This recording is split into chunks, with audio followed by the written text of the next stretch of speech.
Audible, सम्यक। Characteristics number 3, this force is spherically symmetric. क्या होता है स्फेरिकली सिमेट्रिक का मतलब? यहां पे बैठा है प्रेम, यहां एक और चेयर लेके आओ, दीपांश आओ।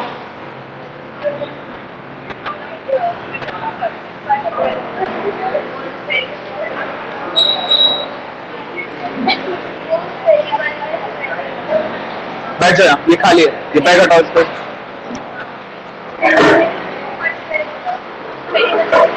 वो भी इस साइड हो, इस साइड। कोई नहीं बोल, थोड़ा सा इसको सीधा करो, बस। This force is spherically symmetric. क्या है इसका मतलब? और स्फेरिकली सिमेट्रिक का मतलब क्या होता है? एक सा। स्फेरिकली सिमेट्रिक मतलब एक सा दो स्फेयर्स आइडेंटिकल। हाथ उठा रहे थे। हाँ very good, good, very good, unexpectedly very good. This is Q, one charge. ठीक, इस फोर्स की सिमेट्री स्फेरिकल है। स्फेरिकली सिमेट्रिक का मतलब सिमेट्री कैसी है? स्फेरिकल। अब सिमेट्री स्फेरिकल है का मतलब होता है कि सपोज ये एक चार्ज है क्यू, आपने एक और चार्ज रखा क्यू डैश, और दोनों चार्ज के बीच का डिस्टेंस कितना है? आर। आप क्यू डैश को मूव करके यहां ले आओ, चाहे यहां ले आओ, चाहे यहां ले आओ, पूरा घूम कर कहीं भी ले जाओ, इसे स्फेयर, सॉरी इसे स्फेयर है। ठीक, सपोज क्यू डैश यहां आया, यहां आया, यहां भी आया, यहां आया,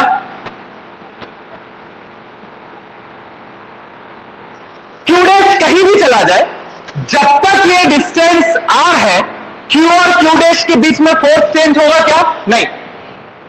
इसका मतलब है कि दो चार्जेस जिनका डिस्टेंस फिक्स है, वो कैसी सिमेट्री बना रहे हैं? स्फेरिकल। मान लो ये चार्ज आपने एक सेंटर पे फिक्स कर दिया, दूसरे चार्ज को आप फिक्स्ड डिस्टेंस पे कहीं भी मूव करिए, किसी भी डायरेक्शन में, फोर्स चेंज नहीं होगा। इट मींस जो इलेक्ट्रोस्टैटिक फोर्स की सिमेट्री बन रही है, वो कैसी बन रही है? स्फेरिकल। और कोई फिगर नहीं बन सकता, ना तो सिलेंडर बन सकता है, 3D की बात हो रही है तो सर्किल की तो चर्चा ही नहीं होती, राइट? तो कैसी सिमेट्री बनेगी? स्फेरिकल सिमेट्री बनेगी। This what you mean by the spherical symmetry. ये छोटा सा फिगर बना लो, बिल्कुल छोटा सा साइड में।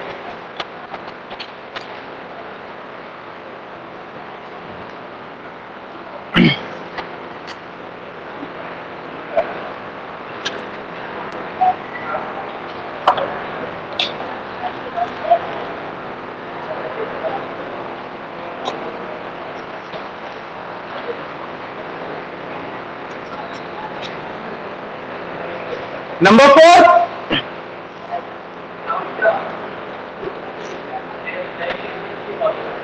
हाँ तो ग्रेविटेशनल भी है, टू बॉडी इंटरेक्शन। अच्छा ग्रेविटेशन में बताया, हाँ तो ठीक है, वहां पे प्रॉपर्टीज में नहीं देखा, क्षमा।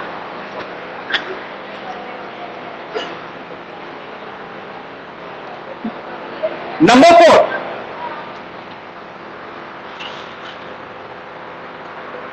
this force is a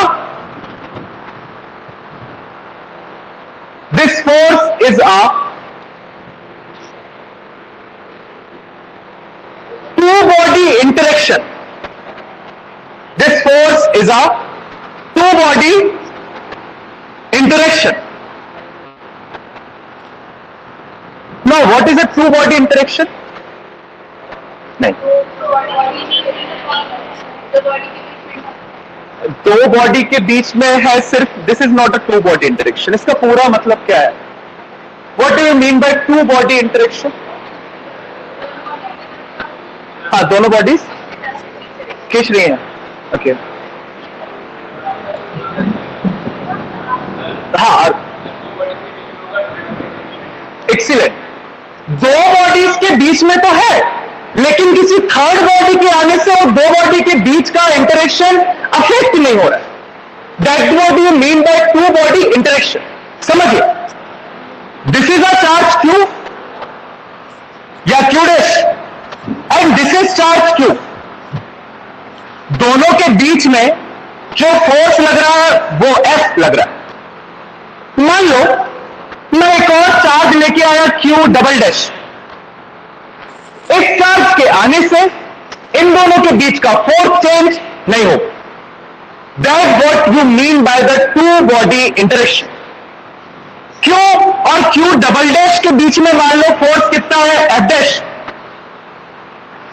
This F dash would not affect by the presence of Q dash. Q dash और Q double dash के बीच में फोर्स कितना है, मान लो F double dash. This F double dash will not affect by the presence of Q. मान लो मैं third charge लेके आया Q ट्रिपल डैश. इस चार्ज के होने से इन दोनों के बीच का फोर्स अफेक्ट नहीं होगा. तो टू बॉडी इंटरेक्शन का मतलब होता है जो फोर्स दो बॉडीज में लग रहा है, किसी थर्ड बॉडी के आने से वो फोर्स चेंज ना हो. Is a two body interaction. Two body interaction के बाद लिखिए I dot E. That means it is not affected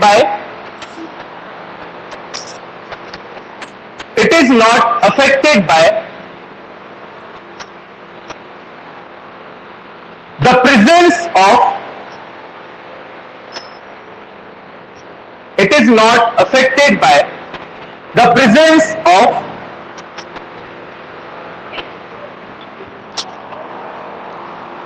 other charges.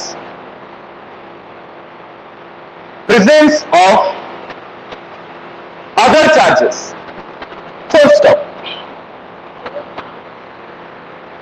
Heading डालिए, Coulomb's law in CGS system.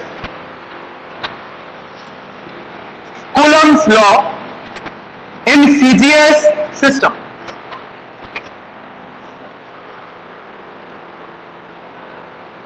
उसके पहले जहां पे आपने एप्सिलॉन नॉट की वैल्यू 8.854 इंटू 10 पावर -12 न्यूटन -1 कूलम स्क्वायर मीटर -2 लिखी है, उसी के जस्ट नीचे आप 1/4 पाई एप्सिलॉन नॉट की भी वैल्यू लिख सकते हो.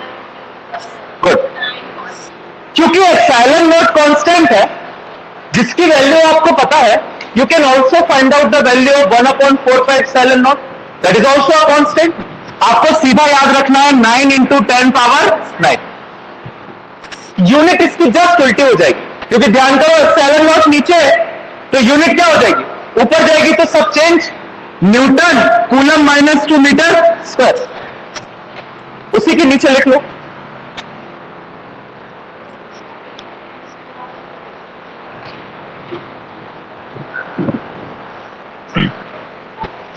सीजीएस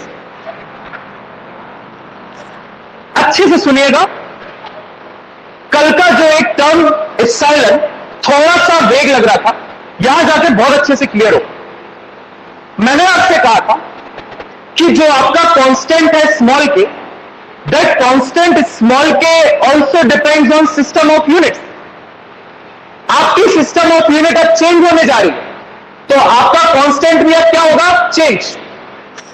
पहले जो कांस्टेंट था स्मॉल के, that now would be equal to 1 upon capital K. We have introduced a new concept, capital K. ये कैपिटल K कहलाता है डाइलेक्ट्रिक कांस्टेंट. क्या कहलाता है ये, डाइलेक्ट्रिक कांस्टेंट. जहां स्मॉल k की वैल्यू अपन ने पुट की थी, F is equal to small k Q1 Q2 upon R square. अब वहां पे अपन कैपिटल के रख सकते हैं, तो फॉर्मूला हो जाएगा F is equal to 1 upon capital K Q1 Q2 upon R square. Small के की जगह क्या रख दिया, 1 अपॉन कैपिटल के. This is the force in any medium in CGS system. किसमें? CGS. Your constant has changed from small k to capital K. And what is the relation? Small k is equals to 1 upon capital. ये सारी नौटंकी coulomb कर रहा, हमें नहीं जानना कि कहां से. We did it experimentally. उसे पता पड़ा एक नया कांस्टेंट है CGS में, that is capital K. He make the relation capital K is equals to 1 upon small k, or small k is equals to 1 upon capital K. Now, for air or vacuum, the value of capital K is equals to 1. Now the formula would be Fa is equals to Q1 Q2 upon R square. Equation number 1. Equation number 2. Divide 2 by 1. Fa upon Fm की value कितनी आएगी? Fa upon Fm की value कितनी आएगी यहां से? 1 upon K? K. Fa upon Fm is equals to K. From here you can define a new constant, that is a dielectric constant, which is defined as the ratio of electrostatic force between the two charges separated by a distance r in any medium, in air, to the electrostatic force between the same charges separated by the same distance in medium. हाँ बिल्कुल, यहां से आप कह सकते हैं इसके just बाद that your K would be equal to epsilon R, या फिर एक और चीज कह सकते हो कि epsilon is equal to epsilon not into K. कल के दोनों रिलेशन ध्यान है, epsilon कितना आता है? epsilon not epsilon R, और epsilon की वैल्यू भी कितनी, ये देखो epsilon R को डिफाइन किया ना, Fa upon Fm, दोनों सेम है, दोनों सेम है. ये CGS में है, ये SI में रहने दो, लेकिन K और ER दोनों डायमेंशनलेस है. दोनों क्या है? डायमेंशनलेस. तो रहे हैं CGS में और रहे हैं SI में, हमें क्या? The quantity we are getting is dimensionless, and a dimensionless quantity is always a constant. This is a dimensionless constant. तो कूलम ने क्या किया कि हर किसी के लिए, हर किसी मीडियम के लिए कैपिटल K की वैल्यू निकाली. तो उसकी सारी की सारी जो कल की टेक्निकलिटीज थी वो सब क्या हो गई? Solve. For every single medium we know the value of capital K.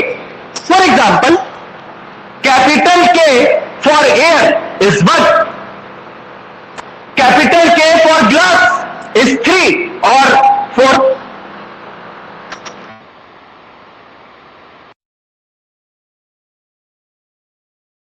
गए, आ गए. हाँ, कुछ ज्यादा तो नहीं निकला? अब भी जस्ट हुआ ना? हाँ भैया. ओके ओके ठीक है. Capital K for water is 80 and capital K for metals is infinite. So now we know the value of K, so we can easily calculate the value of epsilon also.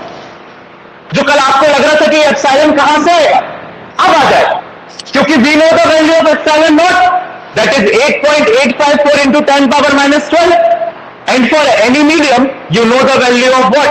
K. So you can easily calculate epsilon. From here you can also define epsilon. It is the product of absolute permittivity and the dielectric constant. और कल जैसे define किया था, epsilon is the property of the nature of the medium, which decides the magnitude of electrostatic force in any medium. Nature of the medium की property है epsilon, जो decide करती है किसी भी मीडियम में कितना इलेक्ट्रोस्टैटिक फोर्स लगेगा. तो यहां पे आता है capital K, a dielectric constant that is also equal to Fa upon Fm, and which is mathematically equal to relative permittivity. So we can say epsilon is equals to epsilon naught K. जिसको ये वाला step ना खटक रहा हो, page पलटो और देखो आपके page में लिखा होगा epsilon is equal to epsilon naught epsilon R. तो मैंने एप्सिलॉन आर की जगह क्या लिख दिया, के। Got it? लिखिए। तो आई विल टेल यू, अभी बताओ, अभी ये वैल्यूज लिखाऊंगा तब बताऊंगा। बिकॉज मेटल्स के अंदर इलेक्ट्रिक फील्ड जीरो होती है, मतलब यहां Km की वैल्यू इनफाइनाइट रखोगे तो Fm जीरो हो जाएगा, तो electrostatic force inside the metal is zero होगा। अभी देखना, लिखिए। केमिस्ट्री पढ़ रहे थे परसों, ध्यान है मेटेलिक बॉन्ड वाला फोर्स पढ़ा था, इलेक्ट्रोस्टैटिक फोर्स दिखा था कहीं? नहीं। लिखिए भैया। हाँ बेटा, एक मिनट, एक बार और रिपीट कर दीजिए पहले शॉर्ट में। कहां से कहां से? थोड़ा शुरू से ही। ओके ओके, देखो एक मिनट, पहले इसका फिर तुम्हारा। सीजीएस के आते ही आपका कांस्टेंट चेंज हो जाएगा। पहले कांस्टेंट था स्मॉल के, अब हमें नया कांस्टेंट चाहिए, कूलम्ब है। In CGS we will use the constant capital K. What is the relation? Small k is equals to 1 upon capital K, where capital K is called dielectric constant. पहली चीज, पिछले वाले पेज में formula देखो, Fn is equals to K Q1 Q2 upon R square. Small k की जगह रख दो 1 upon capital K. You will get the new formula. Fn is equals to 1 upon capital K Q1 Q2 upon R square. Equation number 1, only coulomb said कि air के लिए k की वैल्यू होती है 1। You get the new form, in air force would be Q1 Q2 upon R square. दोनों equation को divide करो, 2/1 Fa upon Fm is equals to मिलेगा k। आ गया। From here you can define the dielectric constant, और dielectric constant अगर mathematically देखो तो एप्सिलॉन r की इक्वल आ रहा है, that is the relative permittivity. और कल हमने रिलेटिव परमिटिविटी के फॉर्म में ये इक्वेशन देखा था, तो एप्सिलॉन आर की जगह के लिख दिया। So epsilon is equals to epsilon not into K. हमें सिर्फ कूलम्ब के की वैल्यू देखे गए हर मीडियम के लिए, तो के की वैल्यू से हमने सब कुछ निकाल लिया। हर मीडियम के लिए एप्सिलॉन की वैल्यू निकाल ली, हर मीडियम के लिए इलेक्ट्रोस्टैटिक फोर्स निकाल लिया। This is the quality of K, that is a dielectric constant.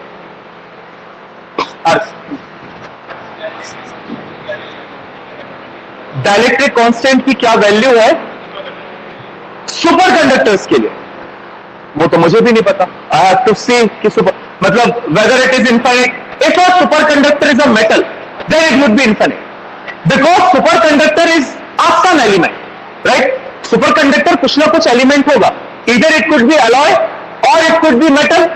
अगर मेटल है so it would be infinite, अगर कोई अलॉय है it would have some value. So it is not constant कि हमेशा हर सुपर कंडक्टर की वैल्यू क्या हो। In CGS small k is equals to 1 देखो, in CGS small k is equals to 1 upon capital के।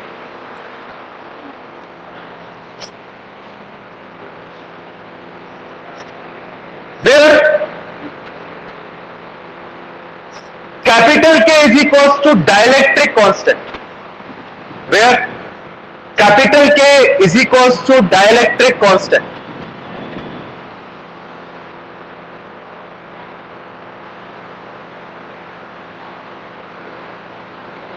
Line change. Therefore,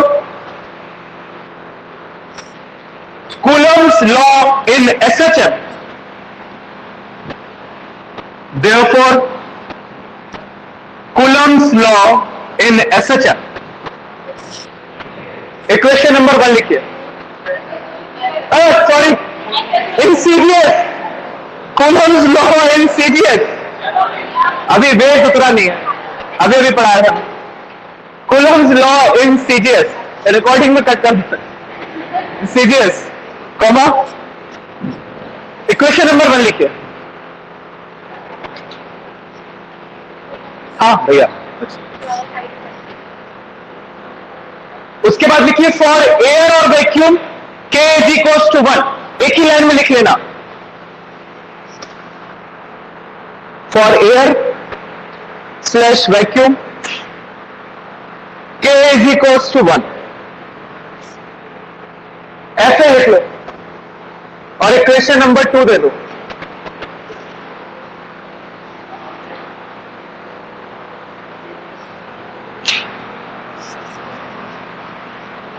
divide 2 by 1, divide 2 by 1, आज सही हो गया। बैचेस डिवाइड हो गए, तो इसमें भी बच्चे लिमिटेड, उसमें भी बच्चे लिमिटेड। उसमें थे करीबन 40-50 थे, लड़कियां ज्यादा थी, 40 थे शायद।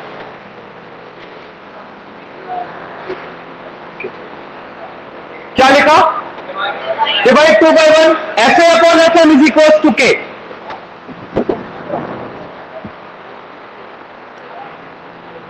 FA upon FM is equals to K, आपको पता है? Proceed।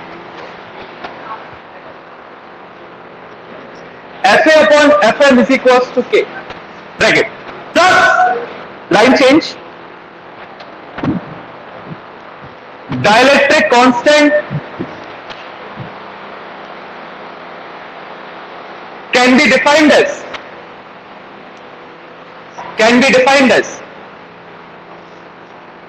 4 लाइनें छोड़ दो, जो ER की डेफिनेशन लिखी थी वो इसकी लिख ले। ER की लिखी थी कल, रिलेटेड परमिटिविटी की, वो भी तो ऐसे अपन आई थी, 4 में आ गई थी यार, और 5 छोड़, 7 में 8 छोड़, पूरा पेज छोड़ दो। हाँ, परमिटिविटी का क्या का ये अभी बताया था 2 मिनट पहले। अच्छा, परमिटिविटी का मतलब क्या है?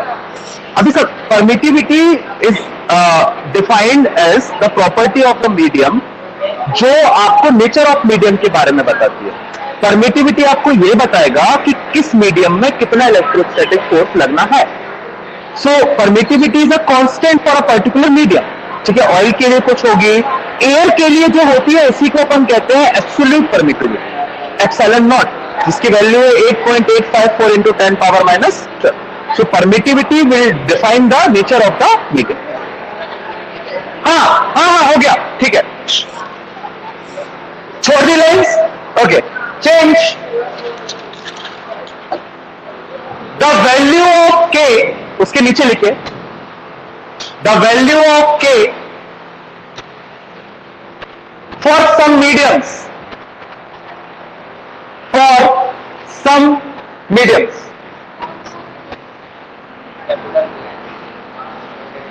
लाइन चेंज,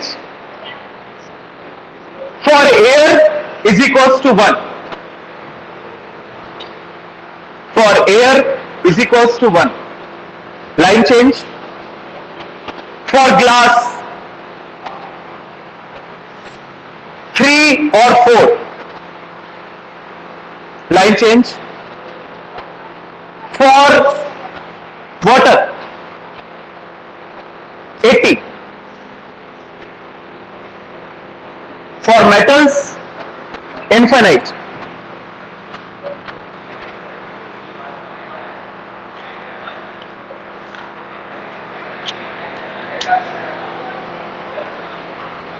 हाँ बेटा, क्या बताता है? सेम वही नेचर। हाँ, CGS में नेचर ऑफ द मीडियम बताओ। ये तो मतलब वैल्यू उसकी क्या बता रही है? परमिटिविटी ऑफ द मीडियम होता है, ये क्या बता रही है? वाटर प्रेशर आता है, तो इसमें क्या मतलब, इसमें क्या बता? हाँ, तो ये इलेक्ट्रोस्टैटिक फोर्स के बारे में बता रही है। किसी मीडियम में इलेक्ट्रोस्टैटिक फोर्स कितना होगा वो किस पे डिपेंड करेगा? कैपिटल K पे। तो K क्या बताएगा कि किसी मीडियम में इलेक्ट्रोस्टैटिक फोर्स कितना है, अगर आप चार्जेस को कांस्टेंट ले रहे हो और दोनों के बीच का डिस्टेंस R ले रहे हो। CGS। हाँ, ये आ गया पोलराइज। अच्छा, आ गया, ऑफ कोर्स है। अभी पोलराइजेशन में बहुत फेल के पड़ेंगे के को, वही हम सोचे। Okay, next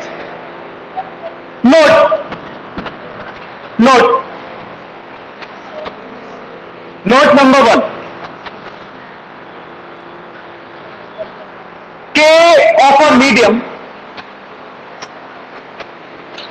K of a medium, decreases with increase in temperature. Decreases with increase in temperature.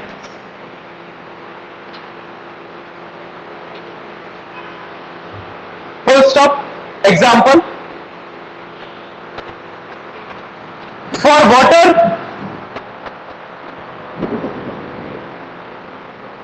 at 20 degrees Celsius, water. For water, at 20 degrees Celsius, it is 80. It is 80. And for 25 degrees Celsius, it is 78.5, I think. 78.5. तो ठीक है, temperature के साथ थोड़ा बहुत variance है इसका, right? इसका कोई फिजिकल यूज नहीं है। आपको अगर एमसीक्यू एग्जाम होता है उसके बेसिस पे लिखवा दिया, बिकॉज कुछ भी पूछता है, राइट? तो थोड़ा डेप्थ नॉलेज होना चाहिए कि के किसी मीडियम के लिए कांस्टेंट तो है, लेकिन के की वैल्यू उस पर्टिकुलर मीडियम में टेम्परेचर के साथ वेरी कर सकती है। ग्लास की भी देखो 3 और 4 लिखे, right? Kind of. Note number 2, relative permittivity is mathematically equal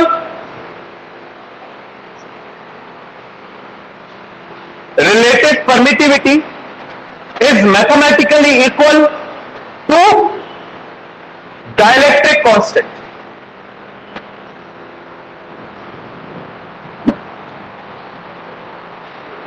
Mathematically equal to dielectric constant. लिख लीजिए K is equals to epsilon R.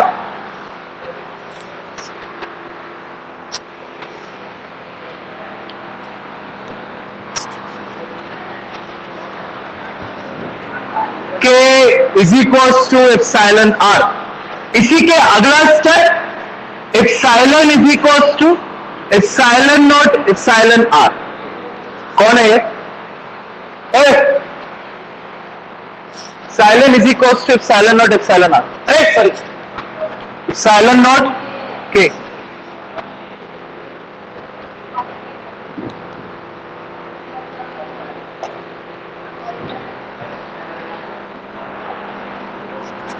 जैसे कि उड़ती फिरती खबरें आ रही है कि new education policy next year से या उसके नेक्स्ट ईयर से इंप्लीमेंट होगी, तो इस साल जो आपका एग्जाम होगा वो मोस्ट प्रोबेबली डिस्क्रिप्टिव होगा, 70 marks final, most probably, right? CBSE April के लास्ट तक सिलेबस रिलीज करेगा, जिससे कंडीशन क्लियर होगी कि क्या होने वाला है। बट ज्यादा चांसेस है कि पूरा कोर्स एक साथ पढ़ के आपको एक पेपर देना पड़ेगा, राइट? ज्यादा चांसेस है।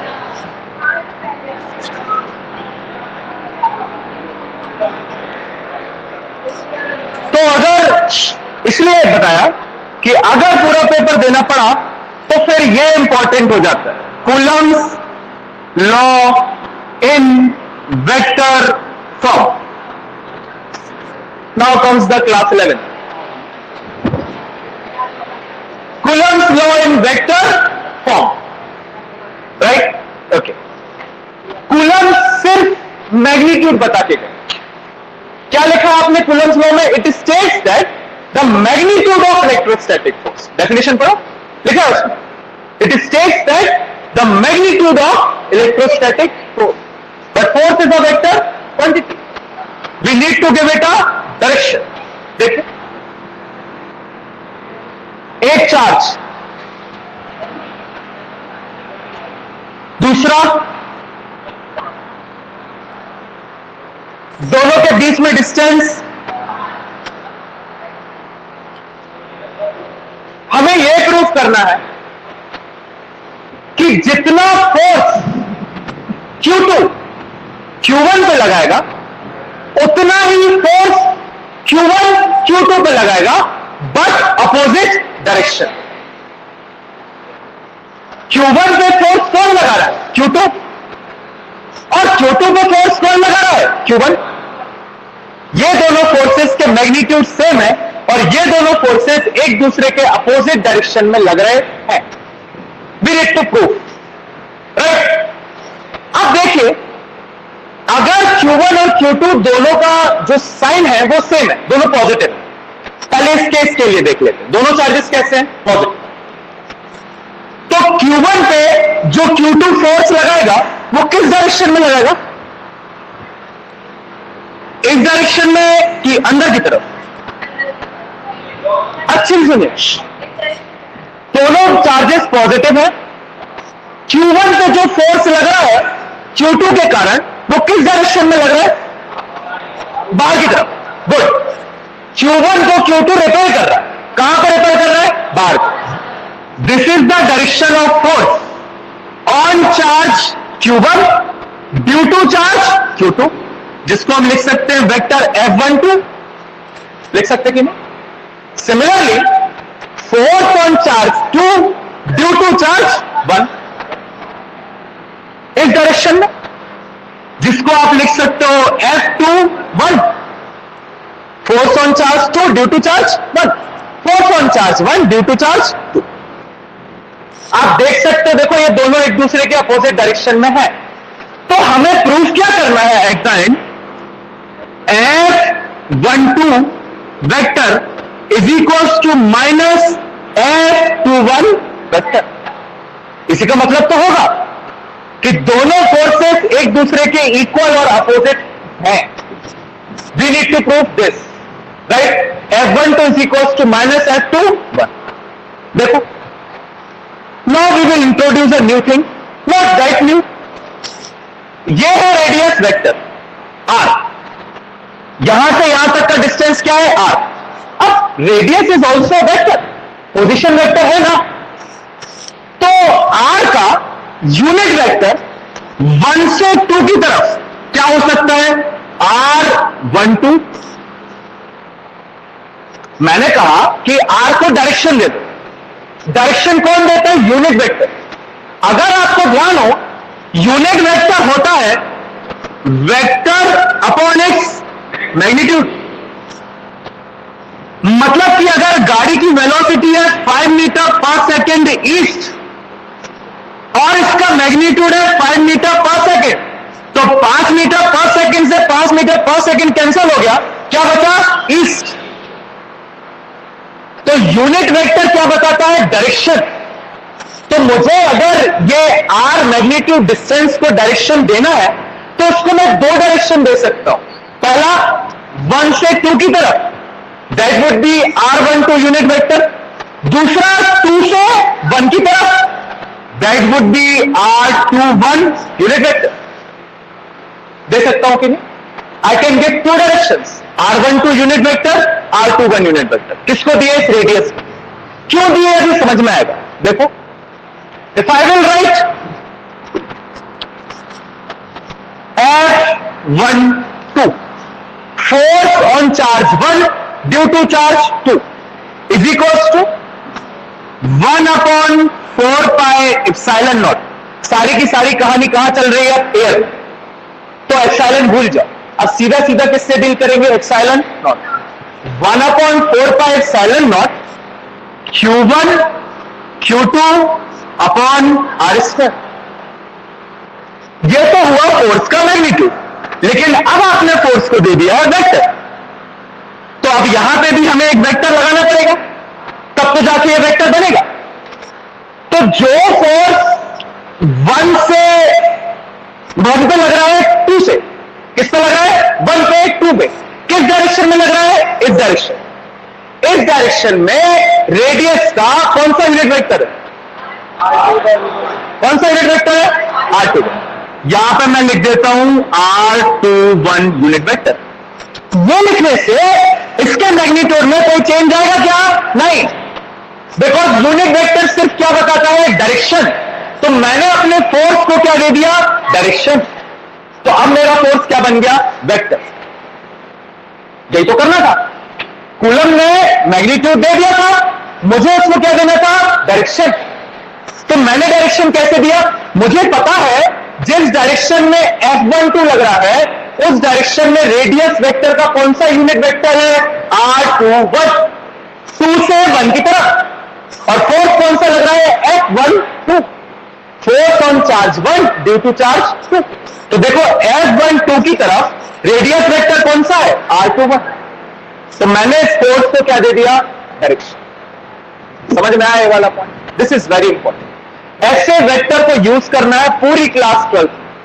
पूरी क्लास 12। अब आसान, similarly I can right F21 के ऊपर vector is equals to 1/4πε0 Q1 Q2 upon R²। R12 कोई दिक्कत नहीं। अब R12 और R21 एक दूसरे के इक्वल और अपोजिट है, क्योंकि दोनों का मैग्नीट्यूड सेम है, R। दोनों का मैग्नीट्यूड क्या है? R।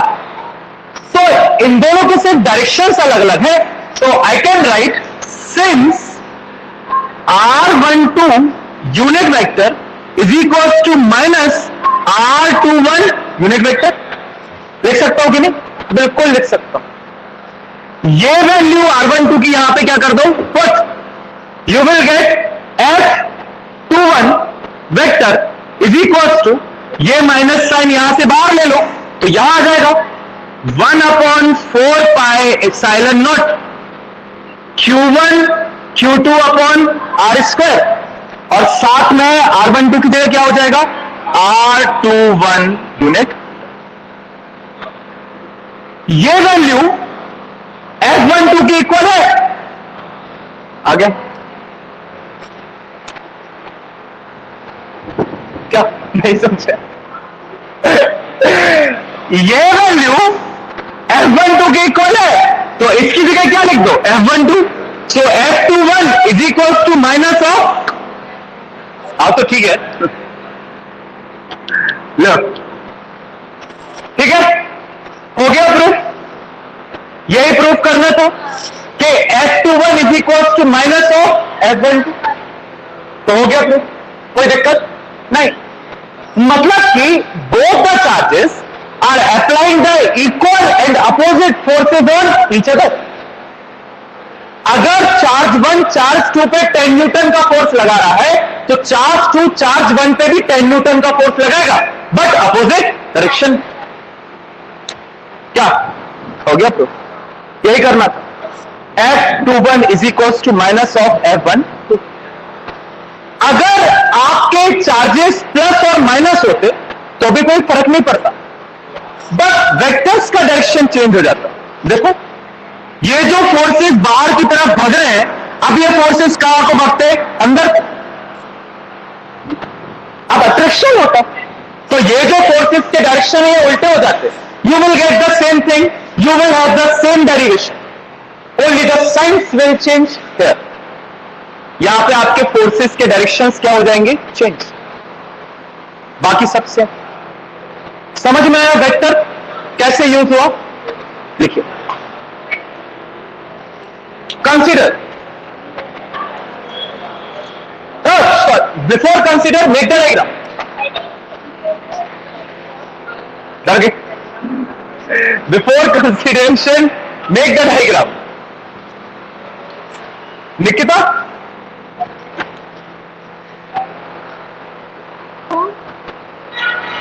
अच्छा है, कहां गई? अच्छा कल पूजा, अष्टमी।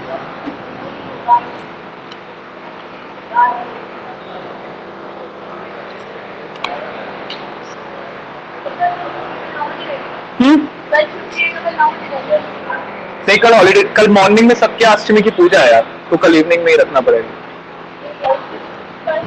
कल की छुट्टी रख दें तो फिर हम परसों लगाएंगे मॉर्निंग में।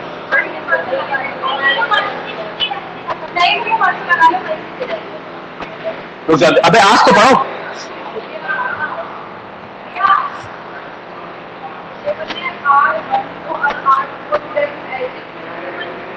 कैसे लो?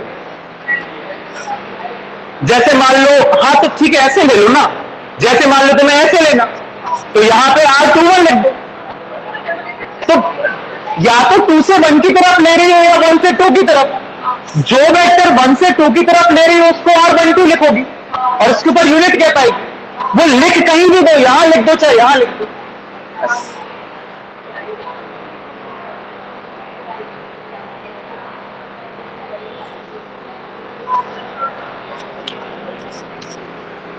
कंसिडर यार,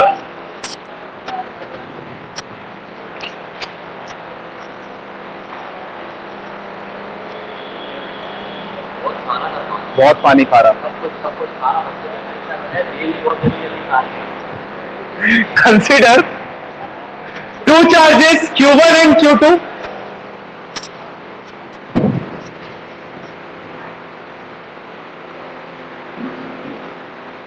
separated by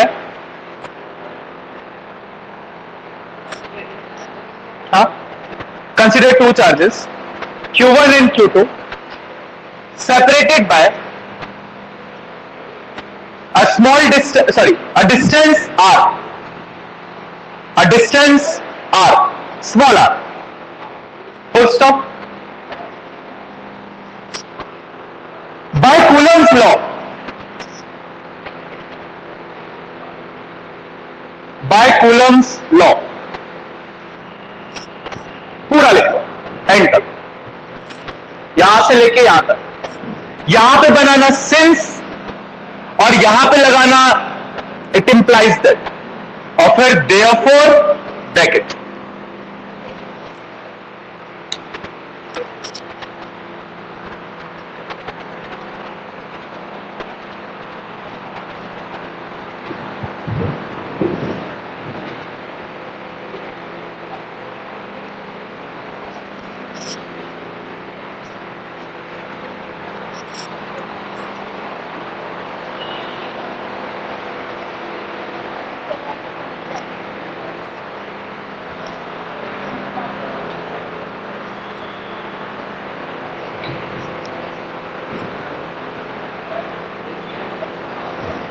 हेडिंग डालिए डिफाइन 1 कूलम।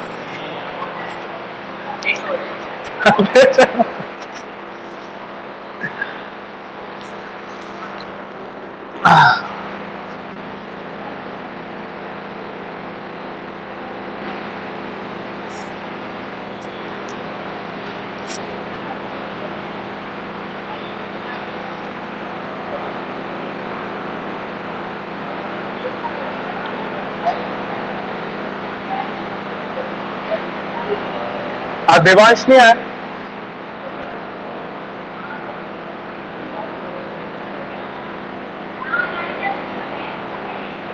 वरुण, अच्छा ये है वरुण, और ये कौन है तुम्हारे पीछे वेदांत की बाजू में? तनिष, अभिनव, अभिनय।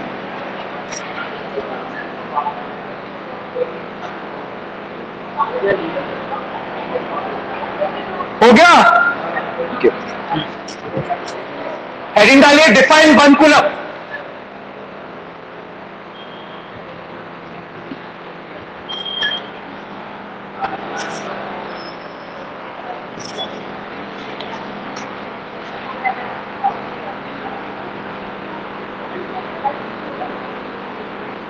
Define 1 coulomb side heading. Okay, एक तरीका 1 कूलम को डिफाइन करने का ये है, देखिए Q is equals to I into T. एक if I is equals to 1 ampere and t is equals to 1 second, q is equals to 1 coulomb. क्या करते कि नहीं? From here you can define 1 coulomb. क्या होगा 1 coulomb यहां से?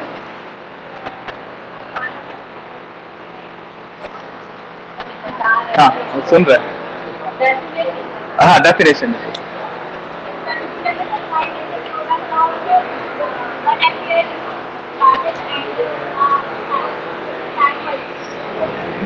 Can I say 1 coulomb is the amount of charge which conducts a current of 1 ampere in 1 second? सीखना पड़ेगा आपको. क्या बोल सकता हूं? क्या बोल सकता हूं मैं यहां से? 1 coulomb is the amount of charge which conducts a current of 1 ampere in 1 second. Simply defined. कोई दिक्कत नहीं.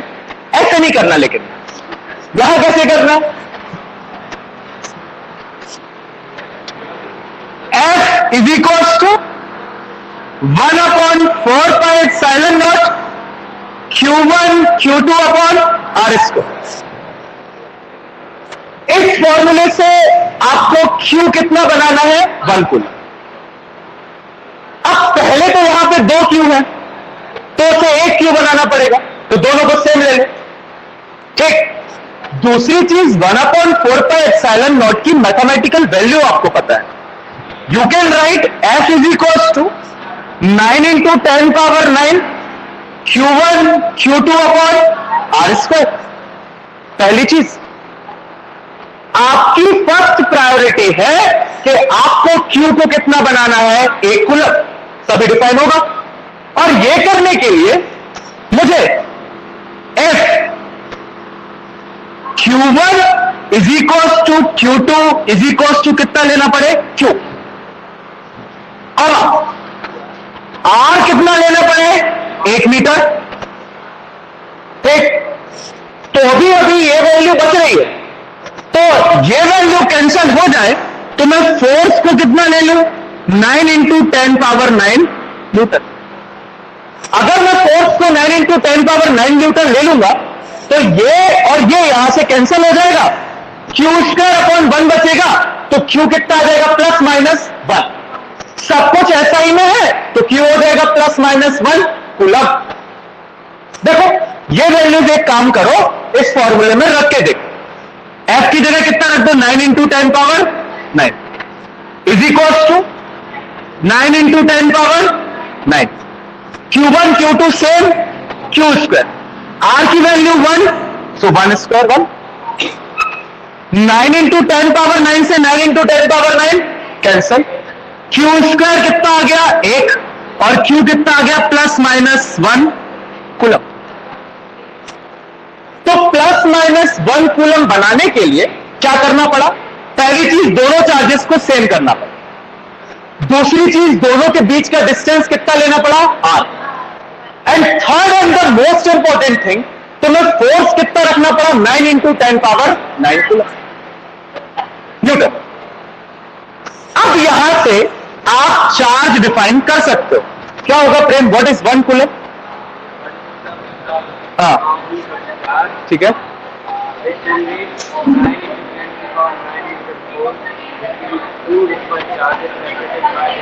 Very good, very good, excellent.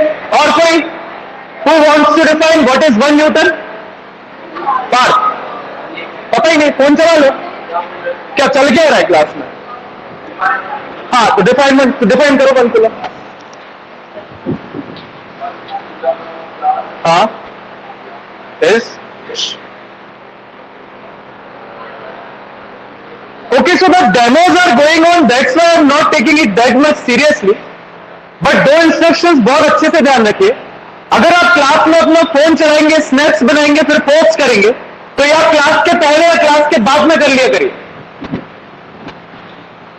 Class में अगर फोन चलाओगे, दिस इज नॉट 11. एक टॉपिक जाएगा तो कांड हो जाएगा. तो make it something serious, right? बीच में थोड़ा बहुत बातें इधर चलता है, कोई बात नहीं. ये फोन वोन की नौटंकी कर दीजिए बंद.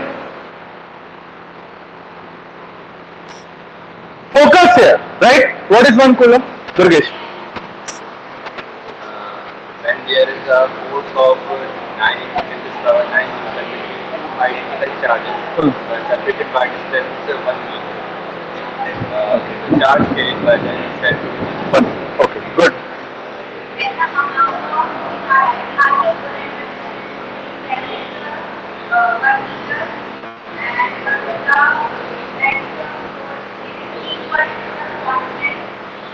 मतलब you can give the value of force 9 into 10 power 9. Okay, good. See, हाँ, उसका लाइट ऑन कर देना वहां से यश या वेदांत. हाँ, इसी से होगी, इसी से होगी.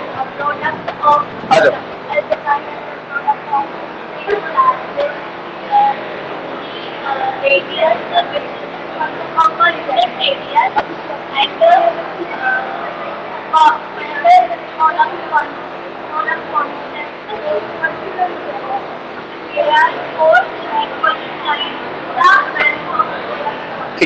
See, most of the time 80-90% बच्चों को पता है कि 1 कूलम कैसे डिफाइन होगा. They are not getting the perfect words. उनको आप जमाना सीखिए, राइट? अपन ने 11th में भी बहुत सारे कांस्टेंट डिफाइन किए हैं. Temperature gradient, right? बहुत जगह. Viscosity, coefficient of viscosity we have defined. Eta, जब अपन ने सारी वैल्यूज 1 रखी थी, वैसे ही यहां डिफाइन करना है. सबसे सिंपल तरीका है, ये देखो, ये फिगर बना लो. क्या बना लो? फिगर. दो चार्जेस Q1 एंड Q2 जिनको हमने सेम लिया है, दोनों के बीच का डिस्टेंस R जिसको हमने 1 मीटर लिया है, और इन दोनों के बीच में फोर्स कितना लग रहा है? 9 into 10 power 9 Newton. I can say, और ये सारी की सारी कहानी कहां हो रही है? एयर में, वैक्यूम में. We have used the formula of vacuum और एयर. तो ये सारी चीजें आपकी डेफिनेशन में आनी चाहिए. तो आप कहोगे 1 coulomb is the charge which repels the equal और सिमिलर चार्ज. पहली चीज, दोनों चार्जेस इक्वल है, तो I can say 1 coulomb is the charge which repels the equal and similar charge separated by a distance of 1 meter in air or vacuum by the force of 9 into 10 power 9 Newton. Simple. 1 coulomb वो charge है जो अपने जैसे equal charge को repel कर रहा है, जो उसे 1 मीटर की दूरी पर रखा है, और कितने फोर्स से रिपेल कर रहा है? 9 into 10 power 9 न्यूटन से. कहां पे? एयर. देखिए, we know that WKT,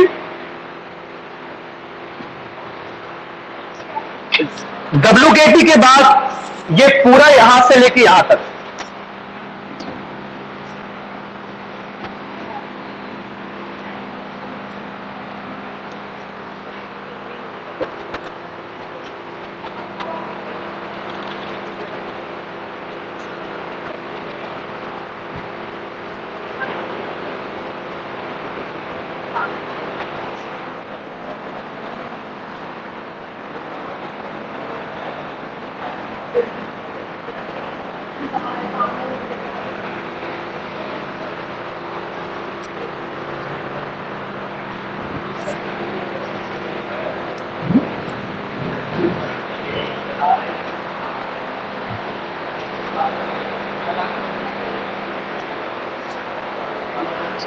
सिबुनी 160 litre पानी का हुआ यार.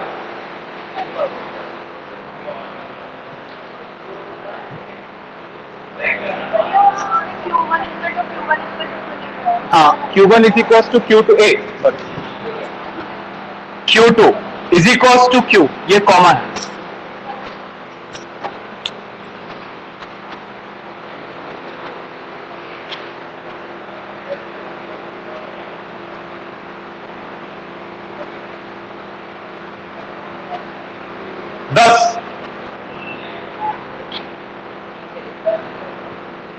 दस 1 कूलम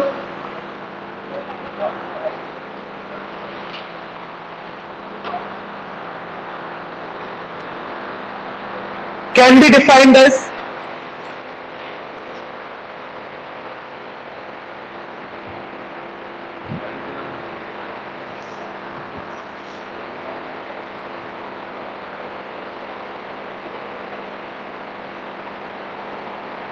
वेदांत इतनी स्लो लिखोगे तुम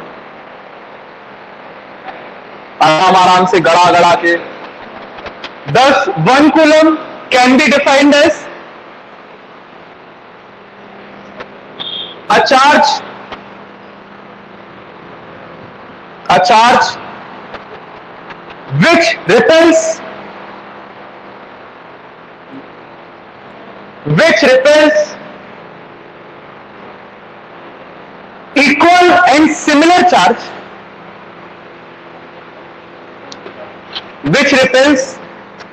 equal and similar charge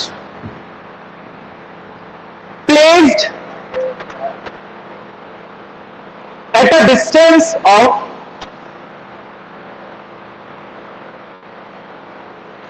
1 meter, placed at a distance of 1 meter from it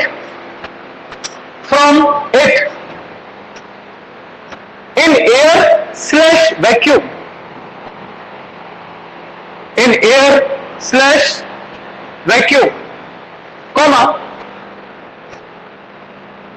with a force of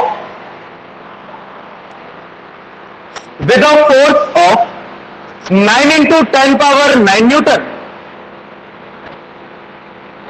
9 into 10 power 9 Newton.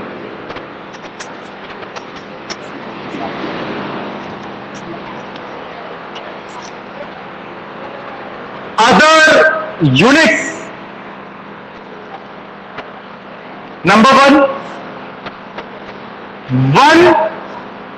microcoulomb is equals to, number 2 1 nanocoulomb is equals to, कितना होगा 1 microcoulomb? 1 microcoulomb में कितने coulomb होंगे? Okay, 10 to the power -6 coulomb, और nano में -9, 10 raised to the power -9 coulomb. Number 3,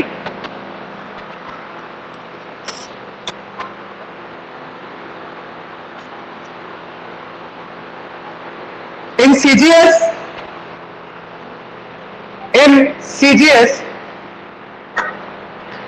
comma, the unit of charge is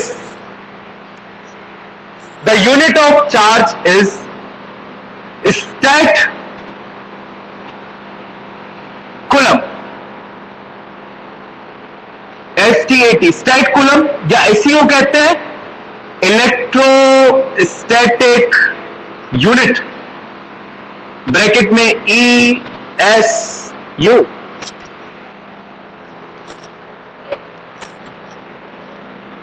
और relation होती है 1 coulomb is equals to 3 into 10 power 9 ESU.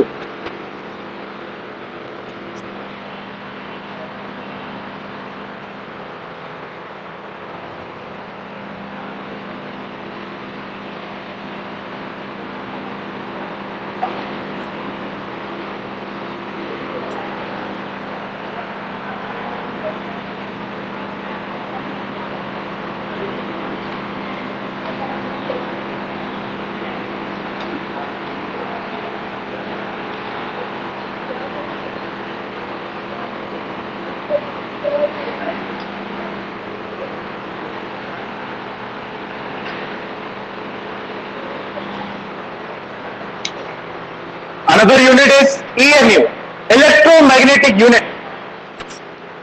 ये कूलम से भी बड़ी है. एक EMU में 10 कूलम होते हैं. कूलम अपने आप में बहुत बड़ी है. कौन एक्सप्लेन करेगा? लिख लो पहले.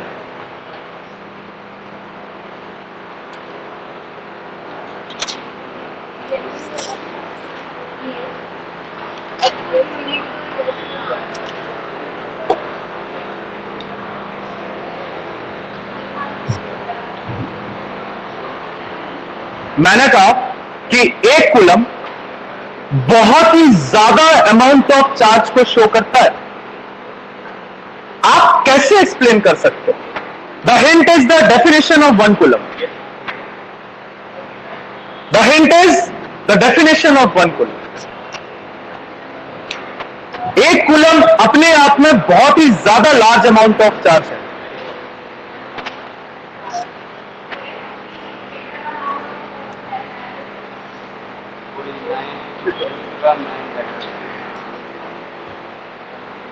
एक कूलम चार्ज को जब डिफाइन किया, आप देखिए 2 चार्जेस जो 1 कूलम के हैं, उनके बीच में 9 × 10⁻9 न्यूटन का फोर्स लगा। 10⁻9 न्यूटन समझते हो? 10 के ऊपर 9 की पावर और उतना न्यूटन। अगर वेट के साथ कंपेयर करो mg के साथ, तो 130 लाख लोगों के वेट की इक्वल होता है इसका फोर्स। 10 की power 9 Newton is a very large quantity. It means 1 coulomb का चार्ज भी बहुत बड़ा अमाउंट ऑफ चार्ज है। तो प्रैक्टिकल यूनिट इसकी क्या है? स्टेट कूलम, जो थोड़ा सा कम अमाउंट ऑफ चार्ज शो कर रही है, राइट? एक स्टेट कूलम में देखो 3 × 10⁻9 ESU है 1 coulomb. So it is a smaller unit comparatively. That's why practically use क्या होते हैं? ESU का। उसका नाम ही है, देखो, इलेक्ट्रोस्टैटिक यूनिट। SI को नहीं दिया इलेक्ट्रोस्टैटिक यूनिट, किसको दिया? CGS को। क्यों दिया? Because 1 coulomb is a large amount of charge, इसलिए हमने ये डिफाइन की, micro coulomb, nano coulomb, right? That's लिख लिया? हाँ भैया, हाँ, मतलब कैसे कम लगता है? हाँ हाँ, तो 1 एम्पियर भी बहुत लार्ज क्वांटिटी ऑफ करंट है, मतलब आप कह सकते हो। दूसरी चीज, वहां पे चार्जेस फ्लो हो रहे हैं। क्या हो रहे हैं? फ्लो।